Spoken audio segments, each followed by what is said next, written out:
is still a requirement for us to be held accountable for the educational outcomes of children in Cornwall. So you have no direction of how the money is spent. Less control, but we're heads on the block. Yeah. Heads on the block, which seems incredibly unfair. Let's stay with education. Angela's on the line. Angela in Redruth, afternoon to you. Good afternoon. Lovely to get you on the programme. Look, have a chat to our portfolio holder then. What's your question? My question is to Miss Hawken, or Mrs. Hawken, is I'm chairman of a small Cornish charity called Cornish Quest, and we decided about 10 years ago, a few people have decided that the government is not going to do anything about educating the children of Cornwall on their history and culture, so we would do it.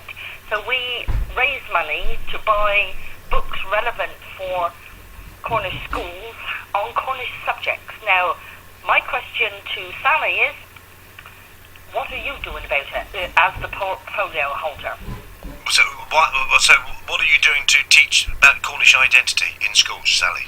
Okay, so there has been a piece of work that was commissioned recently, which was I inherited it, if you like. I'm just trying to think of Ian Sultan. Ian Sultan and Claire, isn't it? Azouk that's right, Azouk, you've got it. Yeah, so, I know all about them, but what have they done? So they did a piece of work in which they looked at what the situation was in terms of what happened in schools. So there's some surveying of schools in terms of what do they know about teaching Cornish, in terms of history, culture, language, all of that. What do they know about it? And what I remember coming out of that, and this is obviously the early stages of this conversation, what I remember coming out of that is that people were very interested in doing stuff, but they didn't know what was out there and where to get it. So we know there's a lot more that needs to be done in terms of matching up resources that are available, potentially helping include other resources. And there's also a thing here around the stuff that's come out of that minority status in terms of what's happening. Minority status is the framework convention for national minority members. Yes, get it yeah. Right? Sorry, so I know you know what I mean. In terms of... No, but the rest of Cornwall might not. Yes, you're quite right. Passion.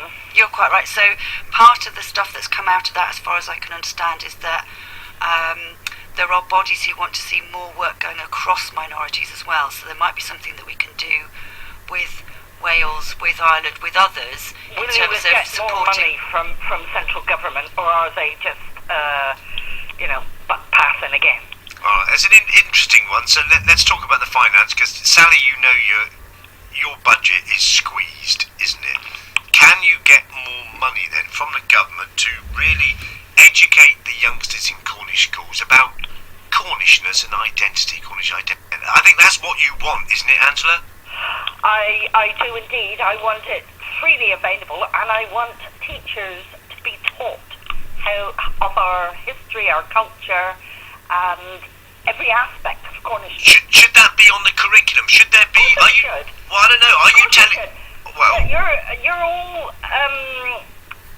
You don't mind the Romans, the Vikings, the Anglo-Saxons, but when it comes to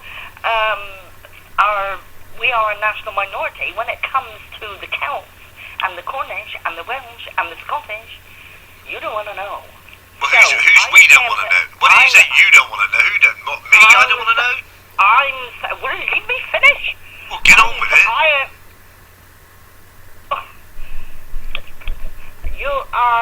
I'm talking about the government, and which is filtered down to Mrs. Hawking.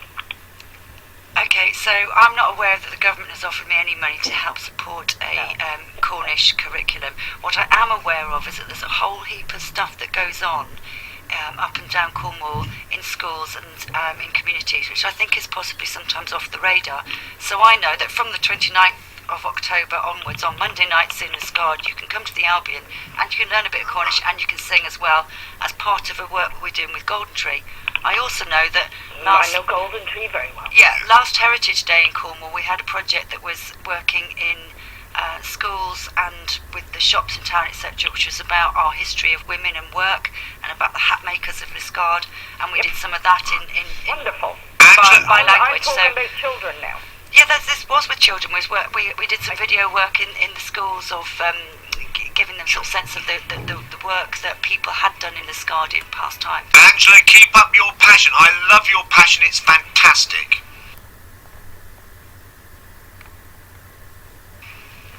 Right, dear? Okay. All right. All right. As our first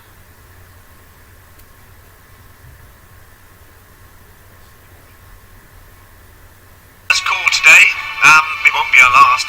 Sally, well done. You got a few more calls after one. Don't worry, it gets better than this. Oh, it may get better, may get worse, I don't know. We'll have to find out. 0828 100 1039 if you want to email lawrence.read@bbc.co.uk, on Twitter @Lawrence Reed, Facebook Lunchtime Lawrence.